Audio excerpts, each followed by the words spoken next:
today I think Matt's going to talk to us a little bit about Google's perspective on really localization and how we as marketers can better connect with our customers. So with that, I'll bring on Matt. Thank you, Sean. Is that the clicker up there? Clicker's up there on the beans. All right. Can everyone see me down here? I'm going to step into the audience a little bit because I noticed in the Q&A that the folks in the back didn't get as many questions right as the folks in the front, so I'm going to lean into this a little bit. First of all, I want to thank you guys. Thank you, Sean. I think Tim was somewhere here in the audience. Thank you, David. It's a great service you're doing to the industry when you get practitioners together, especially to just speak to each other. So that's really exciting for us, and we appreciate it. Appreciate you having me here today. I run ads marketing for Google, and I'm happy to take questions on anything from search to shopping to GDN to even our analytics products afterwards. But I want to spend a little bit of time talking to you about our perspective on mobile and how your mental model really has to change as a marketer in order to succeed in mobile. And we'll share a few best practices with you around creative optimization because it's an ad creative conference. So let's dive in. I want to set the stage with a little bit of context. 50 years ago, we lived in a world of media scarcity. There were maybe a handful of television channels, and there was a pretty limited window of time when people were actually tuning in. And as a result, as a marketer, you could put your message in front of people almost at will. We sat, we watched, and in an average night of primetime television viewing, you can get in front of 80 to 90% of your audience. But today, we live in a world of media abundance. We've got hundreds of channels. We've got billions of YouTube videos. We've got billions of sites, tweets, posts, snaps, chats. And as a result, we're tuning in more than ever. But what's interesting about this is, in a world where consumers have infinite choices, suddenly people decide when to tune you in and when to tune you out. And you know this intuitively from your own behavior. In fact, some of you probably tuned me out already and started checking your phones. And that's okay. We have to understand what's behind this behavior, though, as marketers, and we have to adapt to it. And to understand what's behind it, we don't have to look any farther than our own pockets. So it's no surprise here that the smartphone is changing how we behave. We check our phones about 150 times a day. When I heard this stat, I actually was trying to figure out how I had time to do anything else in my life but check my phone. But then I started watching my own behavior and realized that it's actually true. And the question is, what are we doing when we're checking our phones? So some of the time, we're texting a spouse. Some of the time, we're checking up on email. Some of the time, we're just checking in to see what friends are up to. And across all of those moments, we're not necessarily looking to engage with brands. And because we're in control of our media choices, we can choose to ignore you as a brand with just a swipe. But what happens when people decide to tune your brand in? What happens when they try to swipe right on your product category? That's when you need to be there. When people have that need to do something, to learn something, to go somewhere, to buy something, those are the moments that are important to you as brands. And we're calling these micro moments at Google. These are your I want to know, I want to go, I want to do, I want to buy moments. These are the moments that are rich with intent and context, when we're open to having our preferences shaped and open to help with making our decisions. And it's important for us to understand these moments. The behavior has changed. Because we can reach for our devices whenever and wherever we want, we do. And as a result, our expectation of brands is that you will respond with immediacy. Not only that, we're accustomed to apps and websites that tailor their content to our context, whether that's our location or our identity. And as a result, we expect more than ever that you deliver relevance for us. And the brands that don't deliver immediacy and relevance aren't there, and they don't win. I want to show you actually what I mean by this with real people. We did some ethnographic research, and it's actually fun to look at how people actually search and how people actually behave. So I'm going to introduce you to some of these people now. This is Kathy. Kathy's 42 years old. Kathy's a school teacher who, in order to save a little bit of money, makes her coffee at home in the morning rather than going to a local barista shop. One day, recently, Kathy broke her milk frother. It's a device you use to put froth milk over the coffee. And without so much as finishing the dishes, which she was doing at the time, she reached for her phone, she did a search for Bodum milk frother, she found a brand and a model that approximated hers on Amazon.com, and with just one more click, she made the purchase, and she checked the box on an item for her to-do list just as it came on. I want you to meet Erica. Erica's 32 years old. Erica's a working professional in the Austin, Texas area. And Erica and her husband have been thinking about getting a bigger home in order to meet the needs of a growing family. One day while Erica was waiting in the airport for a flight home, she flipped into research mode. She reached for her phone to understand how much house she could afford, ultimately landing on this query for a mortgage calculator, where she found a site that gave her the information that she needed. What's fascinating about this is moments like these are happening at every stage of the funnel. Erica's moment was an awareness moment where she was trying to become aware and learn about a purchase that she planned way down the road. Kathy's was a lower funnel moment, just as she was trying to make a purchase. But there's consideration moments along the way, like Gianna, who looked for reviews of a product while standing in a store aisle, or like Danielle, who looked for how-to information on a product that she had already bought. And what's interesting is these moments seem really small and almost mundane in comparison to what we're actually trying to accomplish in life. But in many ways, that's just the point. As advertisers and as marketers, your biggest opportunities now come in the smallest moments. We don't need brands to interrupt us. We need brands that help us to accomplish things. And the brands that do help us to accomplish things are the ones that are going to win our hearts, our minds, and our dollars. But in order to win, it's critical that you guys understand one thing. You have to understand that some moments actually matter more than others. You have to understand what people's needs are in the moment. You have to understand how to deliver with immediacy and with relevance. In order to understand that, you have to deeply understand people's intent and context. And that's where Google can help, and that's where your skills can help your marketing organization. Let me show you what I mean by this. Let's go back to Kathy for a second in her time for a new one moment. Kathy broke her milk frother. She replaced it within minutes. But that's not the entire story. Kathy's husband had broken a milk frother just a few months prior. And let's face it, in this family, there's some aggressive cappuccino making going on. But instead of turning to his phone, Kathy's husband went to a local retailer that they both liked in order to replace the milk frother. Kathy mistakenly believed that he had paid $40 for that item, whereas Amazon was offering it for $24.99. Amazon won Kathy's moment because they offered value and convenience to her.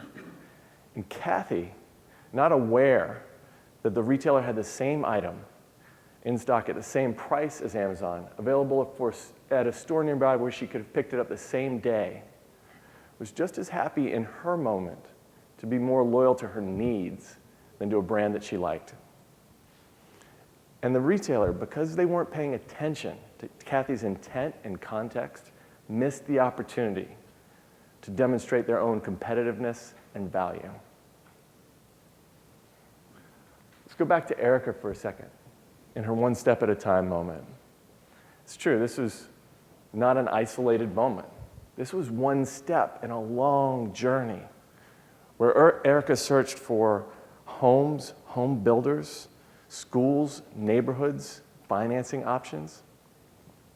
When we talked to Erica, she said that she used to sit down with her husband and research homes, sitting on their kitchen table with her laptop over the course of a Saturday afternoon.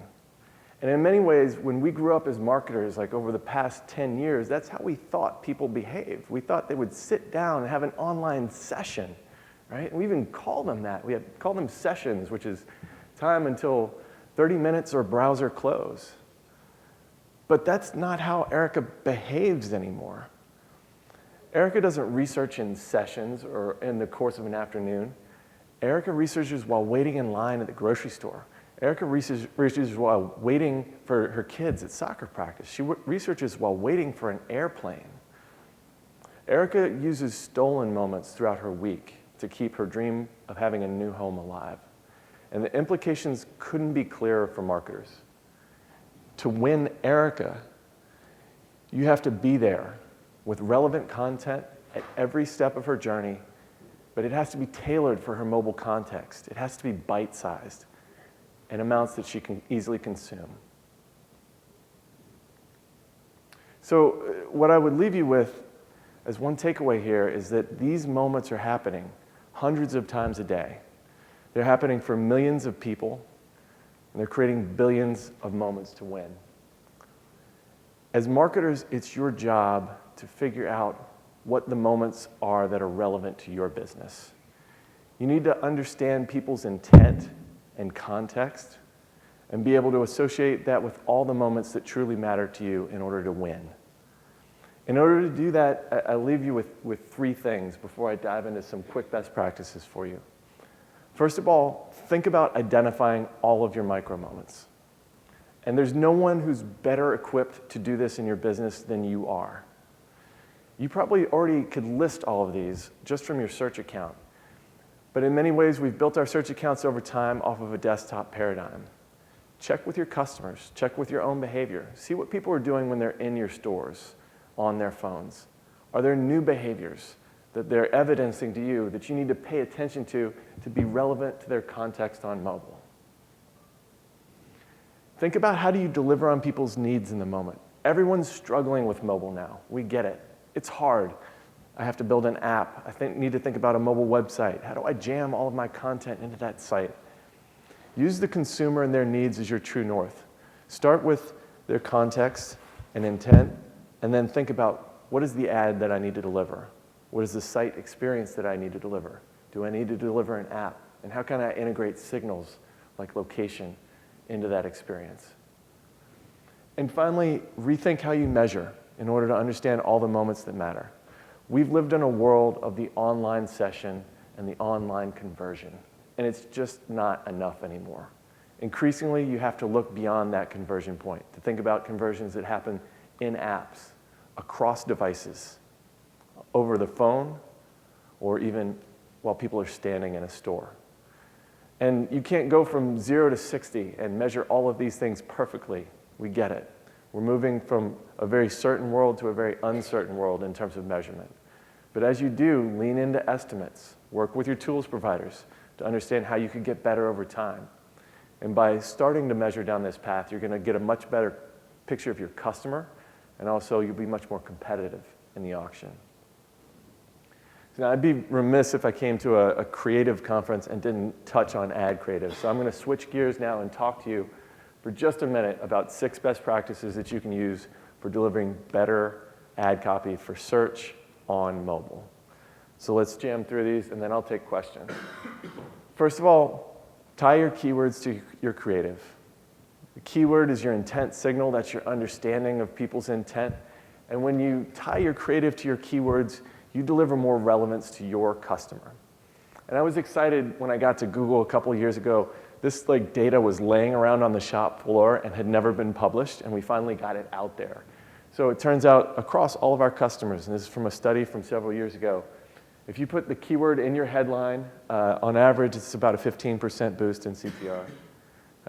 Was that a subtle plug? I didn't mean to do that. If you got your keywords in your display URLs, an 8% increase. And if your keyword is in the headline or the first line of text, 68% of the time you get a positive lift.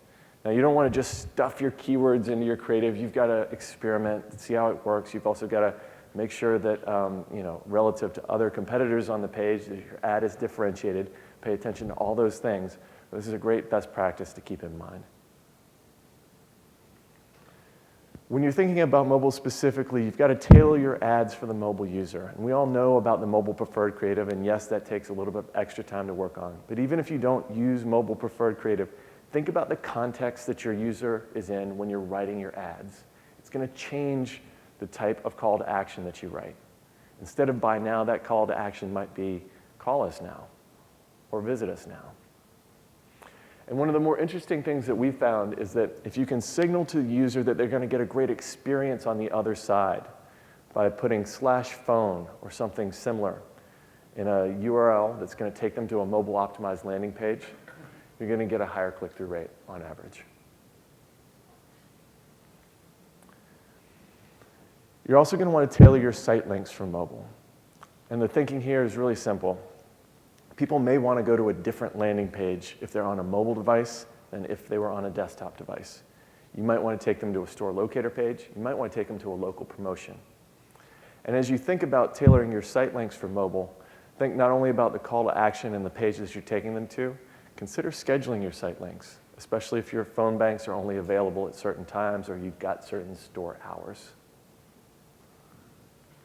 Hopefully everyone's aware that we changed description line 2 and how that's handled on mobile. That has big implications for you.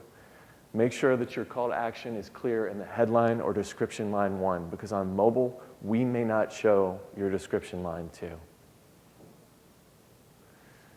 And what's even more interesting about this is as we've expanded headlines or longer headlines, if you put complete thoughts together between your headline and your first description line, oftentimes that first description line can get promoted to be a longer headline, which will increase your CTR. So as you put your ad copy together, make sure you have distinct thoughts between your DL1 and your DL2. Last but not least, hopefully everyone saw the big change to ad rank last year. We get a lot of questions about quality score, and quality score is absolutely important, just like your bid is important. But increasingly, ad rank is being driven by many factors, and one of those many factors is your extensions. Ad extensions are not only going to increase your click-through rate on your ads, but it's going to increase your ad rank overall. So my recommendation to you is to enable as many of these as are possibly relevant for you, and then look at the analytics and see which ones actually perform over time.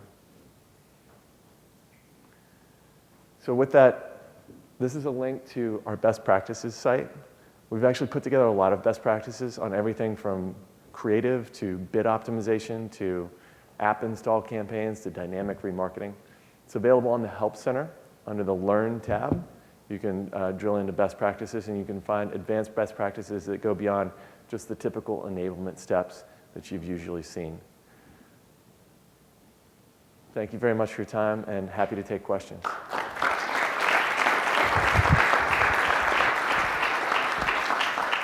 Any questions for Matt? Hi.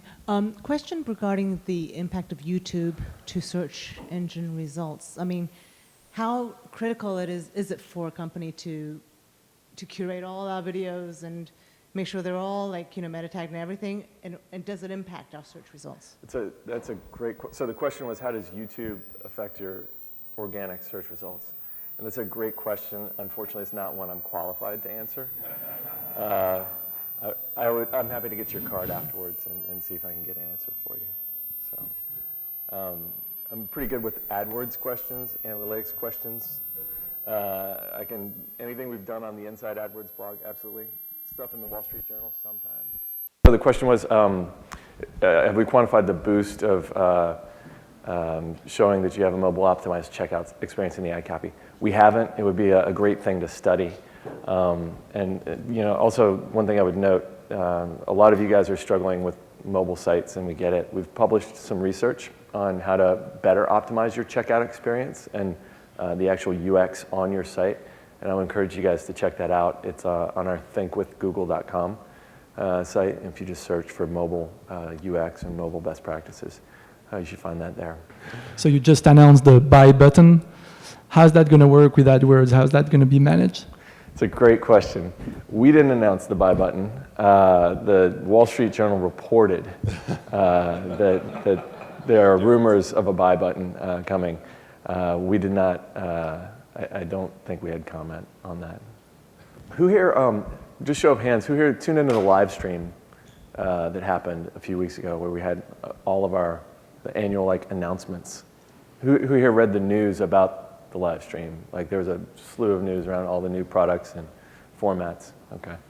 The Boost guys study up better than their customers. So. Just a quick question. When you're showing your list of your audiences, the kind of people that were reaching out to you, the lowest age was 23 and most people were 30 or 40. Are there any insights onto that on the mobile side? The way you guys are thinking of that? Yeah, this is just reflective of who was in the study. And we had younger and older. We weren't able to solicit people under a certain age for the study because we were tracking them on their phones. But I don't think we reveal demographic data as to organic search usage outside of Google Trends, which you can use to check out within your category. Great. With that, I would like to thank you, Matt.